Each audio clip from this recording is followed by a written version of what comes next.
ہمارے نبی کریم صلی اللہ علیہ وسلم نے یہ کہا کہ جو میرا امتی ہوگا وہ ہر گناہ کر سکتا ہے لیکن وہ یہ 2 گناہ نہیں کر سکتا۔ ہماری اس سوسائٹی کے اندر یہی 2 گناہ سب سے زیادہ ہوتے ہیں۔ وہ 5 وقت کی نماز بھی پڑھتا ہوگا، وہ رمضان کے روزے بھی رکھتا ہوگا، وہ زکوٰۃ بھی دیتا ہوگا، وہ اللہ کی راہ میں خرچ بھی کرتا ہوگا۔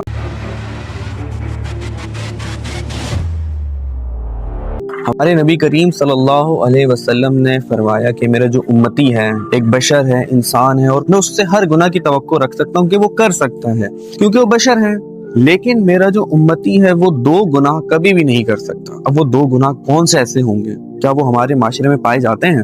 اور اگر پائے جاتے ہیں تو کس نوعیت کے ہیں؟ ہمارے نبی کریم صلی اللہ علیہ وسلم نے فرمایا کہ مجھے اپنے امتی سے ہر گناہ کی توقع ہے لیکن وہ 2 گناہ نہیں کر سکتا۔ ان میں سے پہلا گناہ یہ ہے کہ میرا جو امتی ہے کچھ بھی ہو جائے وہ جھوٹ نہیں بول سکتا۔ یہ پہلا گناہ بتایا ہمارے نبی کریم صلی اللہ علیہ وسلم نے، اور اس سے پہلے انہوں نے بتا دیا کہ مجھے اس سے ہر گناہ کی توقع ہے کیونکہ وہ بشر ہے، وہ غلطی کر سکتا ہے، وہ گناہ کر سکتا ہے، وہ خطا کر سکتا ہے لیکن وہ جھوٹ نہیں بول سکتا۔ اور دوسرا گناہ، میرا جو امتی ہوگا وہ کبھی کسی کو دھوکہ نہیں دے سکتا۔ ہمارے نبی کریم صلی اللہ علیہ وسلم نے یہ کہا کہ جو میرا امتی ہوگا وہ ہر گناہ کر سکتا ہے لیکن وہ یہ 2 گناہ نہیں کر سکتا۔ اب آپ دیکھیے ہماری سوسائٹی میں ہو کیا رہا ہے۔ ہماری اس سوسائٹی کے اندر یہی 2 گناہ سب سے زیادہ ہوتے ہیں۔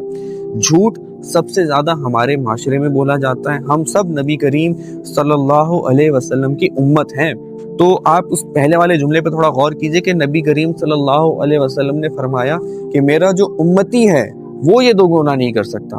تو ہمیں اپنے آپ سے یہ سوال پوچھنا چاہیے کہ کیا ہم نبی کریم صلی اللہ علیہ وسلم کے امتی ہیں یا پھر نہیں؟ اگر تو ہم ان کے امتی ہیں تو پھر ہم جھوٹ کیوں بولتے ہیں؟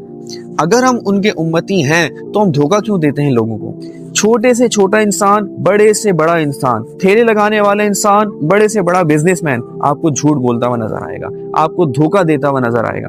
آپ کبھی سبزی لینے جائیں، وہ جس نوعیت کا وہ آپ کو دھوکہ دے سکتا ہے، جتنا اس کے بس میں ہے وہ آپ کو دھوکہ دے گا۔ آپ کسی بڑے بزنس مین کے ساتھ ڈیل کریں، جس نوعیت کا وہ آپ کو دھوکہ دے سکتا ہے، جس نوعیت کا وہ آپ کے ساتھ جھوٹ بول سکتا ہے وہ بولے گا، لیکن وہ ہوگا مسلمان، وہ 5 وقت کی نماز بھی پڑھتا ہوگا، وہ رمضان کے روزے بھی رکھتا ہوگا، وہ زکوٰۃ بھی دیتا ہوگا، وہ اللہ کی راہ میں خرچ بھی کرتا ہوگا، لیکن وہ آپ سے جھوٹ بولے گا، وہ آپ کو دھوکہ لازمی دے گا۔ تو بحیثیت قوم، بلکہ قوم کی تو میں بات سائڈ پہ رکھتا ہوں، ہم اگر نبی کریم صلی اللہ علیہ وسلم کے امتی ہیں تو باقی گناہوں سے بھی ہمیں بچنا ہے۔ ایسا نہیں کہ اس کا یہ مطلب کہ ہم باقی گناہوں میں پڑ جائیں، لیکن یہ 2 بہت چھوٹے چھوٹے گناہ ہیں جن سے بچنا بہت آسان ہے۔ بہت بار ایسا ہوتا ہے کہ جھوٹ بول کر آپ ایک وقتی فائدہ لے رہے ہوتے ہیں، دھوکہ دے کر آپ ایک وقتی فائدہ لے رہے ہوتے ہیں، تو وہ جو وقتی فائدہ ہوتا ہے نا وہ ہمیشہ کے لیے نہیں ہوتا، لیکن اگر آپ نے سچ بول کر تھوڑا سا اپنا نقصان کروا لیا نا تو انشاءاللہ قیامت کے دن اللہ تعالیٰ آپ کو بڑے نقصان سے بچا لے گا۔ اپنی زندگی سے اس جھوٹ اور اس دھوکے کو ختم کر دیجئے۔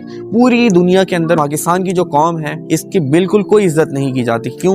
یہ 2 نمبر لوگ ہیں، یہ جھوٹ بولتے ہیں، یہ دھوکہ دیتے ہیں۔ یہ دنیا کے جس ملک میں جاتے ہیں وہاں پہ ان کی کوئی عزت نہیں ہوتی۔ یہ حج کرنے جاتے ہیں وہاں پہ ان کو عزت نہیں دی جاتی۔ کیوں؟ بھائی یہ پاکستان سے آئے ہوئے لوگ ہیں یار، یہ جھوٹ بولتے ہیں، یہ دھوکہ دیتے ہیں۔ تو ہم کیوں اپنا امیج دنیا کے سامنے خراب کرتے ہیں؟ اگر ہم اپنے نبی کریم صلی اللہ علیہ وسلم کی بات پر عمل کر لیں نا تو دنیا میں ہم سے بہترین کوئی قوم نہیں ہو سکتی۔ صحابہ کرام کیوں عظیم انسان بن گئے؟ وہ اسی لیے عظیم انسان بنے، وہ جھوٹ نہیں بولا کرتے تھے، وہ دھوکہ نہیں دیا کرتے تھے۔ ان سے کوئی غلطی ہوتی تھی نبی کریم صلی اللہ علیہ وسلم کے پاس آتے تھے اور آ کر بتا دیتے تھے ہم سے یہ غلطی ہو گئی ہے، لیکن وہ جھوٹ نہیں بولا کرتے تھے۔ تو اپنی زندگی سے جھوٹ اور اس دھوکے کو نکال دیجیے، آپ دیکھیں گے کہ آپ کا ایک امیج ہوگا، دنیا آپ کے بارے میں کہے گی کہ یہ انسان جھوٹ نہیں بول سکتا، یہ انسان دھوکہ نہیں دے سکتا، آپ پہ ٹرسٹ کیا جائے گا۔ لیکن اگر آپ کے اندر یہ 2 برائیاں ہوں گی نا، لوگ آپ پہ ٹرسٹ بھی نہیں کیا کریں گے، کوئی بھروسہ نہیں کرے گا آپ کے اوپر۔